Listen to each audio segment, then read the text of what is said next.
Hi friends, అందరూ ఎలా ఉన్నారు? ఇవాళ మనం చూసుకున్నట్లయితే చాలామంది అడుగుతున్నారు కదా! డిప్లొమాకి సంబంధించి C20 ఇంకా C16 రిజల్ట్స్ అయితే రిలీజ్ అయితే అయ్యాయి గానీ, C23 వాళ్ళకైతే మాత్రం రిజల్ట్స్ రిలీజ్ అవ్వలేదని చెప్పేసి అయితే అడుగుతున్నారు. సో, అయితే మనకు అఫీషియల్ వెబ్‌సైట్ ఏంటంటే అప్‌డేట్ అయితే చేశారండి. ఇందాకల గాని చూసుకున్నట్లయితే మీరు C23 అయితే కింద రిలీజ్ చేశారు కానివ్వండి. కాకపోతే అవి క్లిక్ చేస్తే నాట్ రిజిస్టర్డ్ అని చెప్పేసి లేకపోతే ఇంకేవేవో ఎర్రర్స్ చూపిస్తున్నాయన్నమాట. బట్ ఏంటంటే వెబ్‌సైట్ అనేది హెవీ లోడ్ ఒకేసారి పడడం వల్ల ఏంటంటే మనకు అలాగా ఎర్రర్స్ అయితే చూపించాయి. బట్ ఇప్పుడొచ్చేసరికి C23 వాళ్ళకైతే మాత్రం రిజల్ట్స్ అయితే క్లారిటీగా అయితే వర్క్ అయితే అవుతున్నాయండి. సో, C23 వాళ్ళైతే మాత్రం చక్కగా రిజల్ట్స్ అయితే చెక్ అయితే చేసుకోవచ్చు. సో, చూస్తున్నారు కదా, నేను క్లిక్ చేస్తాను C23 మీద. క్లిక్ చేసిన తర్వాత మీకు ఈ విధంగా అయితే లింక్ అయితే ఓపెన్ అవుతుంది. ఇక్కడ మీకు డిప్లొమా పిన్ నంబర్ అయితే ఎంటర్ చేయొచ్చు. ఎంటర్ చేసిన తర్వాత మీకు సెమిస్టర్ సెలెక్ట్ చేసుకుంటారు. మీరు ఒకవేళ ఫస్ట్ ఇయర్ అయితే ఫస్ట్ ఇయర్, థర్డ్ సెమ్ అయితే థర్డ్ సెమ్ సెలెక్ట్ చేసుకుంటారనమాట. సో, అలా సెలెక్ట్ చేసుకొని మీరు సబ్మిట్ కొట్టిన వెంటనే మీ రిజల్ట్ అయితే వచ్చేస్తుంది.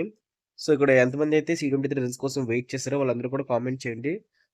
వెయిట్ చేసినట్టు. అలాగే థాంక్ యూ, మీకేమైనా యూజ్‌ఫుల్ అనిపిస్తే ఖచ్చితంగా థాంక్ యూ అని చెప్పేసి కామెంట్ అయితే చేయండి. సో, అదే విధంగా డిప్లొమాకి సంబంధించి అదే విధంగా మనకి నెక్స్ట్ రాబోయే టీఎస్ ఈసెట్ గానివ్వండి, లేకపోతే ఏపీ ఈసెట్ గానివ్వండి, వాటికి సంబంధించి ప్రిపరేషన్ స్ట్రాటజీస్ గానివ్వండి, కౌన్సెలింగ్ గానివ్వండి, లేకపోతే మంచి మంచి యూజ్‌ఫుల్ ఇన్ఫర్మేషన్ అయితే మన యూట్యూబ్ ఛానల్ అయితే రాబోతుందండి.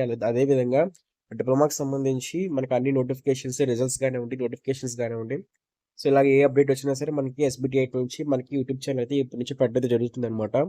సో, దీన్ని ఖచ్చితంగా సబ్స్క్రైబ్ చేసుకోండి. సబ్స్క్రైబ్ చేసుకొని బెల్ నోటిఫికేషన్ ఆల్ పెట్టుకోండి. Thank you. బాయ్.